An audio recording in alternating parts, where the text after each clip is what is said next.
Imagine, for the next 9 minutes, that I can show you your exact life at every level of wealth in Australia in 2026. From the bottom of the distribution to the top 1%. Real numbers, real lifestyles, real trade-offs. Because chances are, you've never actually seen where you sit on this scale, and once you do, the way you think about money in this country will never feel the same. Let me walk you through every level. We need a quick foundation first. According to the most recent ABS survey of income and housing data, indexed for property growth through to 2026, Australian wealth is far more concentrated than most people realise. The top 20% of Australian households own approximately 62% of all household wealth. The bottom 20% owns less than 1%. And the median Australian household sits at a net worth of around $580,000, but that figure is dominated by home equity in places like Sydney and Melbourne. We're going to break this down level by level so you can see exactly where you stand and what your life actually looks like there. Level 1. Negative net worth. The starting line that nobody talks about. If you have a HECS help debt of $25,000 from university, a $15,000 car loan, $3,000 on a credit card, and $5,000 in savings, your net worth is minus $38,000. And here's the uncomfortable truth that puts you in roughly the bottom 10% of Australians by net worth. About 1 in 10 adults in Australia have negative net worth, even when they have a job. POV your life here. You're 24 to 30, you rent a room in a share house, you eat out twice a week, you stress about every unexpected bill. You're not poor, you have an income, but you have nothing accumulated. The treadmill is running and you're staying just ahead of it. The good news? You're young enough that one good decade reverses everything. Most Australians at this level don't realise how quickly they can climb out. Level 2. 0 to 50,000 net worth. The breakout zone. This is where most Australians in their late 20s and early 30s sit. You've paid down the credit card. You're slowly chipping at the HECS debt. You have maybe $20,000 in a high-interest savings account, and your super sits around $40,000 if you've been working for 5 or 6 years. POV, your life here. You're 28 to 35. You rent possibly with a partner now. You can absorb a $2,000 car repair without panicking, just barely. You take one international trip a year, but it's economy class and a budget hotel. You're not building wealth fast, but you've stopped going backwards. According to ABS data, this represents about 20% of Australian adults. Most never crack the next level. Level 3. 50,000 to 200,000 net worth. The first real shift. Now you have a buffer. 6 months of expenses in cash. 40,000 in shares or ETFs. 80,000 in super. Maybe you've started saving for a property deposit.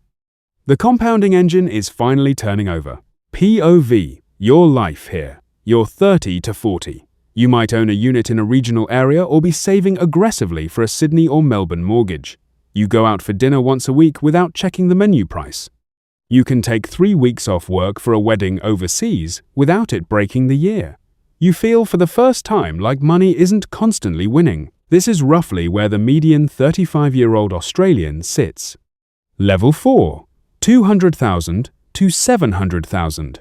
The middle Australian dream. This is the heart of middle Australia. The median Australian household net worth across all ages sits at around $580,000.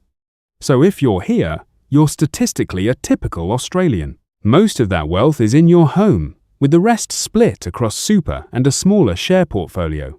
POV, your life here. You're 35 to 50. You own a home with a mortgage. You drive a 5-year-old SUV that's paid off. You take an annual holiday with the family, maybe domestic, maybe a budget trip overseas.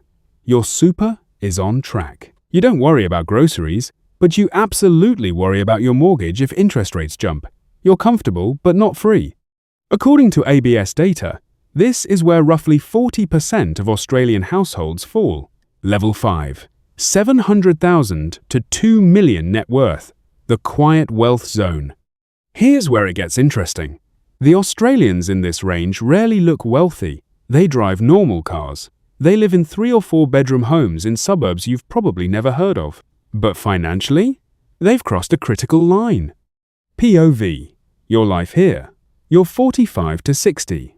Your home is either paid off or has a small mortgage. Your super sits between $400,000 and $900,000. You have $200,000 to $500,000 in investments outside super. You take overseas trips, business class. You can support your kids through university without strain. You're not flashy, but you're genuinely free in a way most Australians never experience. This level represents approximately the top 30% of Australian households. Level 6, 2 million to 5 million net worth, the top 10%. This is the threshold where you officially enter the top tier of Australian wealth. According to ABS and HILDA data adjusted for 2026, the top 10% threshold for Australian households is approximately $2.4 million for those in their 40s and rises to roughly $4.1 million by retirement age. POV, your life here. You're 50 to 65. Multiple paid-off properties or one expensive one. Super sits at over $1 million. Significant investments outside super, possibly including an investment property or two. You can retire today if you wanted to. You fly business class without thinking about it. You eat at the restaurants tourists save up for. You're not rich by global standards, you're not buying private islands, but in Australian terms, you're in the very top tier. About 10% of Australian households are here. Level 7. 5 million to 10 million net worth, the top 3%. Now we're in genuinely wealthy territory. The Credit Suisse Global Wealth Report estimated that Australia had approximately 2.15 million US dollar millionaires in 2023. That's about 10% of the adult population. By global standards, that's an extraordinary concentration, driven almost entirely by property prices in Sydney and Melbourne. POV, your life here. You're 55 to 70. A $6 or $7 million home in Sydney's eastern suburbs or Melbourne's Bayside. Multiple investment properties throwing off rental income. Self-managed super fund worth $2 or $3 million. You don't work because you have to, you work because you want to, or you've already retired comfortably. You don't fly business, you fly first, or you fly private occasionally. You belong to private clubs you'd never explain to your old high school friends. Level 8, 10 million to 50 million, the top 1%. According to HILDA-based research, the top 1% of Australian households hold somewhere between $9 million and $15 million in net worth by age 50 and over. That's about 109,000 households in the entire country. You probably don't personally know anyone here, and if you do, they almost certainly don't talk about it. POV, your life here. A primary home worth $8 million to $15 million, substantial business interests or executive equity, multiple investment properties, and a diversified investment portfolio. You don't think about money, you think about tax structures, estate planning, and legacy. Your kids will inherit life-changing wealth. This is the level at which money stops being something you manage and starts being something you architect. Level 9, 50 million and above. Ultra-high net worth. Australia has around 4,000 to 5,000 ultra-high net worth households at this level. Founders of successful businesses, senior partners at top law and finance firms, major property developers, some inheritors of family fortunes, people you read about in the Australian Financial Review Rich List.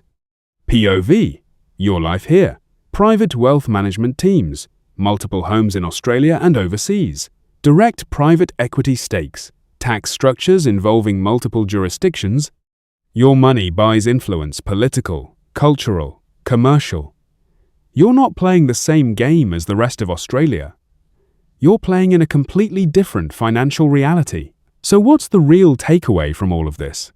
3 things genuinely matter once you can see the full picture. First, most Australians overestimate how wealthy they need to be to live well and underestimate how achievable the 700,000 to 2 million zone is. That is where life actually changes. That is where you become free without becoming rich, and it's reachable for most Australians on average incomes who stay consistent for 2 to 3 decades.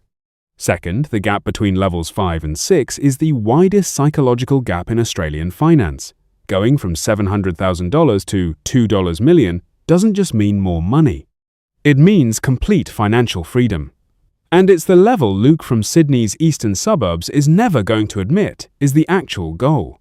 Third, wealth in Australia is almost entirely about housing. If you stripped property out of the equation, the median net worth would collapse. That's the single most important structural insight about Australian wealth in 2026. Where you live, when you bought, and whether you participated in the property boom matters more than your income. The question isn't where you are right now. Almost nobody is born into the top levels. The question is which direction you're moving in, and how consistently. Even one level up from middle Australia to quiet wealth changes your entire experience of life.